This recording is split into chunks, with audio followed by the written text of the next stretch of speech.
Olá a todas e a todos, sejam bem-vindas e bem-vindos a mais um vídeo aqui no canal e hoje trago a minha opinião sobre duas obras que vieram lá do outro lado do Atlântico.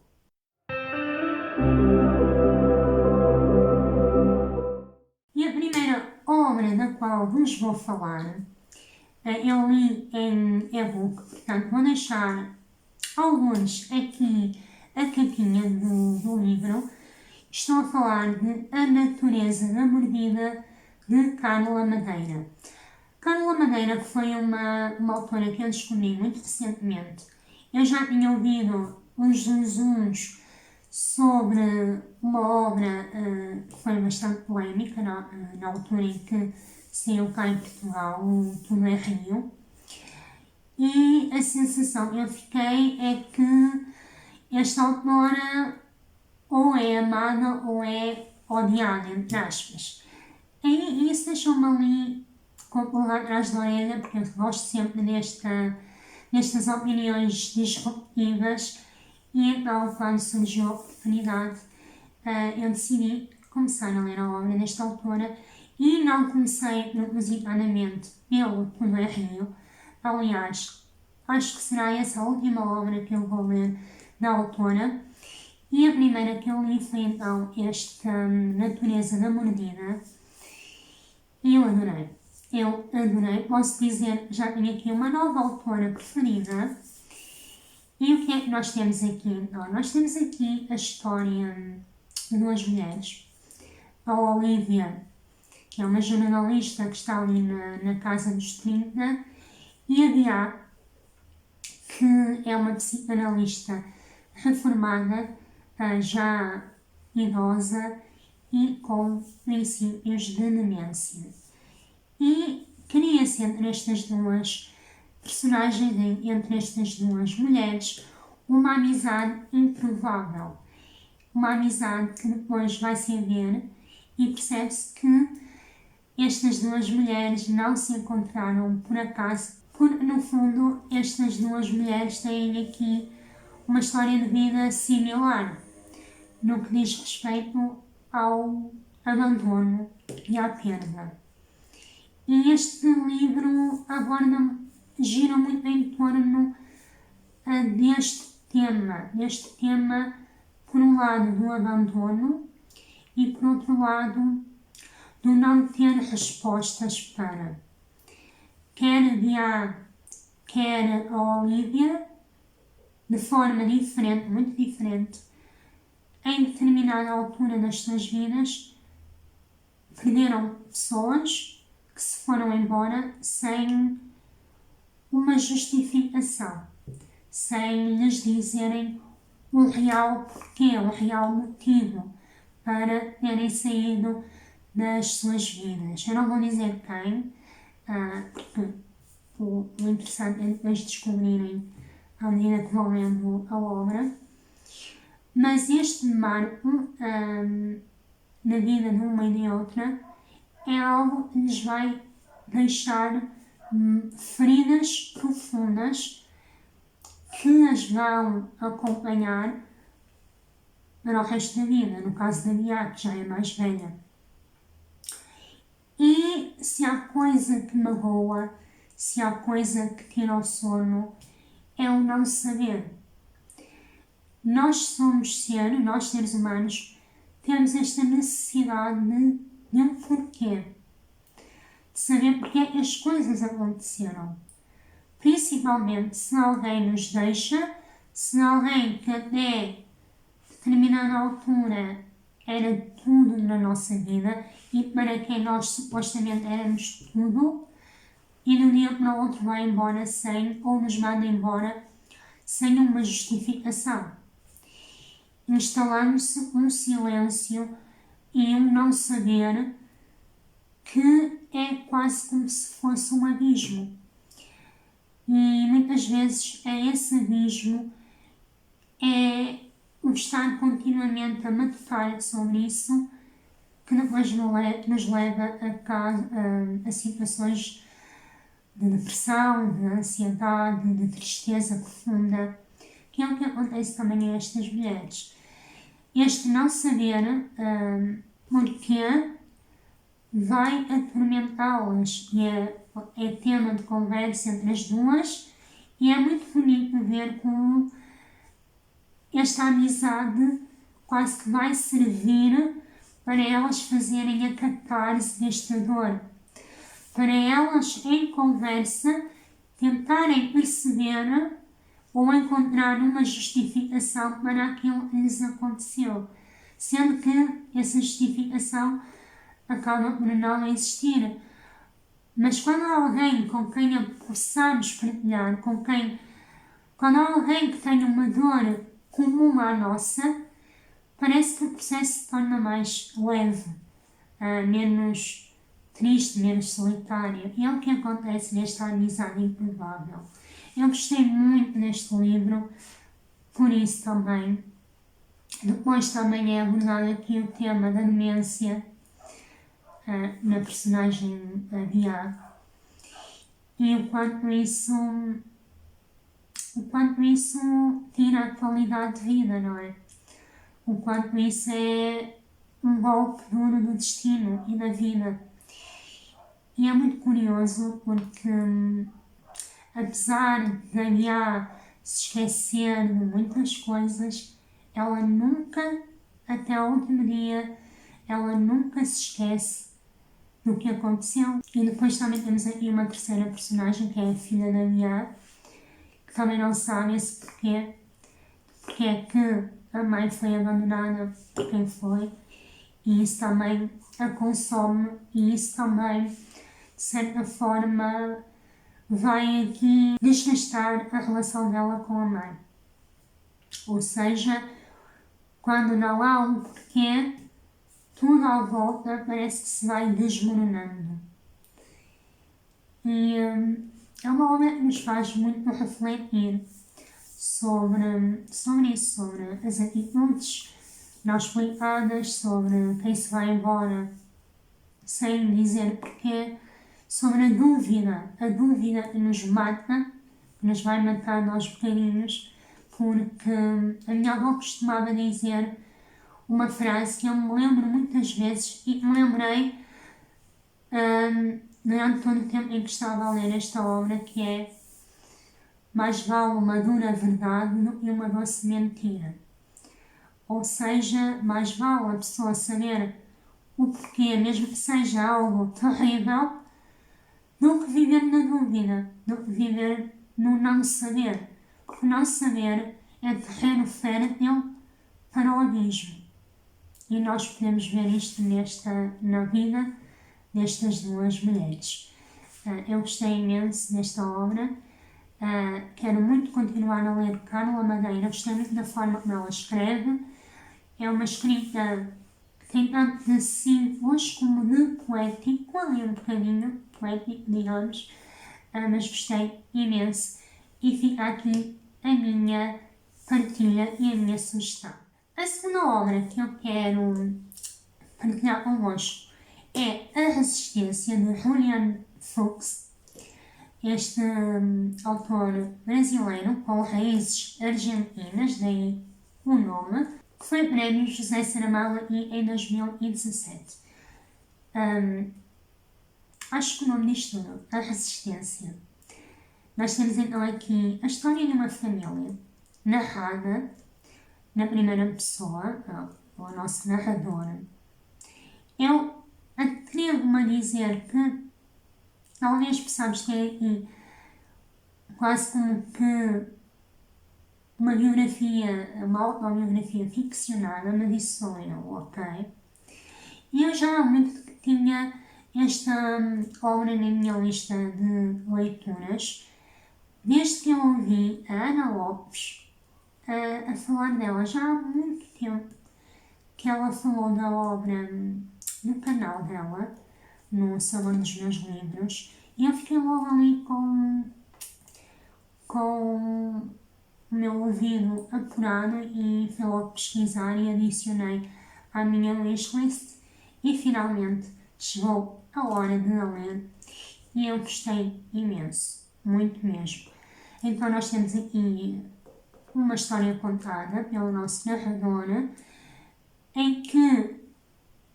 família é o tema central, a família do narrador, com especial enfoque no seu irmão mais velho. E vocês depois, se lerem a obra, eu não vou dizer porquê, mas facilmente se percebe porquê. E nós vamos então aqui recuar no tempo até a Argentina da ditadura civil-militar, que foi instaurada em 1976 e que conduziu a um genocídio. Milhares de pessoas morreram ou foram exiladas devido a esta ditadura que, como todas as ditaduras, não fez senão atrocidades. E a família deste narrador, esta família foi uma dessas que teve de se exilar no Brasil para fugir à perseguição. E então é tudo isto que nos é retratado, desde que os seus pais se conheceram, o seu ativismo político na resistência, a fuga para o Brasil. Temos também aqui a história deste irmão mais velho, que é muito importante para a obra. E no presente nós temos este narrador então a regressar à Argentina para tentar reconstruir os passos desta família. Temos também aqui várias reflexões sobre o que é isto de ser família, sobre os laços familiares, sobre a forma como os acontecimentos externos influenciam as relações familiares, sobre como ser pai, ser mãe é um ato de resistência também. Eu não sou mãe, por isso eu não posso falar na primeira pessoa, mas o que também é aqui descrito é esse papel de mãe e de pai como um ato de resistência. E o que é que um pai e uma mãe fazem em prol da segurança dos seus filhos e da sua família. E também é aqui abordado o movimento das avós da Praça de Maio, que é um movimento de mulheres avós que tenta reencontrar os netos que na altura da ditadura foram retirados aos pais que eram da resistência e foram entregues ou a militares ou a famílias apoiantes do regime. E também é abordado aqui este movimento destas mulheres, destas avós, na procura pelos seus netos. E isto deixou-me aqui intrigada. Eu não posso revelar porquê, mas eu fiquei com a ideia de haver aqui uma ligação entre estas avós e entre esta família. Mas são teorias da minha cabeça. Isto não nos é dito explicitamente. Portanto, quem já leu esta obra, diga-me aí nos comentários se também ficaram com a ideia de que há aqui uma relação. Ok? E eu gostei muito. Eu gostei muito também da reflexão transversal sobre o que é, afinal, resistir. O que é a resistência. E nós estamos a falar só da resistência enquanto um movimento político, mas o que é resistir na própria vida, no próprio dia-a-dia, no seio de uma família ou não, o que é resistir. Eu vou ler já de seguida uma passagem que eu adorei. Aliás, esta obra está escrita de uma forma tão bonita, tão poética. Eu adorei a escrita do Julian, não conhecia e fiquei completamente encantada, porque é mesmo este tipo de obra que eu gosto. Fez-me lembrar também as obras da Adriana Lisboa, o tom poético, maravilhoso, maravilhoso. Quem gosta deste tipo de literatura, de narrativa, aliás, vai gostar muito. E para terminar, eu queria então ler aqui uma das minhas passagens favoritas, que até marquei aqui com o marcador que diz Liberdade, que foi a minha querida Tita que me ofereceu já há algum tempo, e diz assim: é preciso aprender a resistir, nem ir, nem ficar, aprender a resistir. Penso nesses versos em que meu pai não poderia ter pensado. Versos inescritos na época, versos que lhe faltavam. Penso em meu pai na última reunião clandestina que lhe coube presenciar, quieto entre militantes exaltados, abstraído do milício das vozes. Resistir. Quanto em resistir é aceitar impávido a desgraça, transigir com a destruição cotidiana, tolerar a ruína dos próximos. Resistir será aguentar em pé a queda dos outros. E até quando? Até que as pernas próprias desabem? Resistir será lutar, apesar da óbvia derrota? Gritar, apesar da rouquidão da voz? Agir, apesar da rouquidão da vontade? É preciso aprender a resistir. Mas resistir nunca será se entregar a uma sorte já lançada.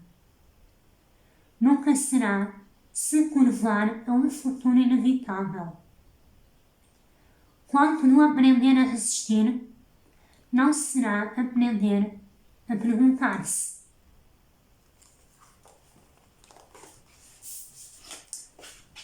E, uma vez mais, nos tempos que correm, quando nós já pensávamos que não era preciso resistir, chegamos à conclusão que a resistência continua e tem de continuar. E se queremos realmente continuar a viver num mundo que caminha para a liberdade, temos de cultivar esta resistência. Esta resistência no sentido de não nos deixarmos curvar perante a vontade alheia ou perante palavras aparentemente mansas. Não nos deixarmos curvar perante uma aparente boa vontade ou perante discursos cheios de boas intenções. Porque de boas intenções já sabemos o que é que está cheio. E esta obra também me veio relembrar isso, da importância de continuarmos a resistir a quem nos quer roubar a dignidade, a liberdade, a democracia. E para que a história não se repita, é preciso recordar. É preciso recordar. E esta opinião tem um cariz mais político e social, mas no fundo tudo é política, não é? Tudo é política. E política é diferente de partidarismo, ok? E mais do que nunca é preciso tomarmos consciência dos nossos atos, porque pior do que a voz dos maus é o silêncio dos bons, não é? Como já dizia aquele velho pensamento. Portanto, resistiremos. E foi então este o vídeo de hoje, com duas leituras com sabor a Brasil. Eu cada vez gosto mais de ler literatura brasileira. Tem sido assim uma constante. No último ano e meio tenho lido muitos autores brasileiros e tenho adorado e quero continuar a ler mais e mais. porque realmente é uma literatura que me toca profundamente. E então, quando assim é, há que alimentar e, como diz a minha querida Helena, ouvir o chamamento e seguir o chamamento. E foi isso que eu fiz. Espero que tenham gostado deste vídeo. Digam-me aí se já leram alguma destas obras ou estes autores com outras obras. Deixem-me aí nos comentários a vossa partilha, a vossa opinião. E, como sempre, muito obrigada por terem assistido até ao fim. Quanto a nós, temos um encontro marcado no próximo vídeo. Até lá, boas leituras. Despeço-me com um abraço imenso e até ao próximo vídeo.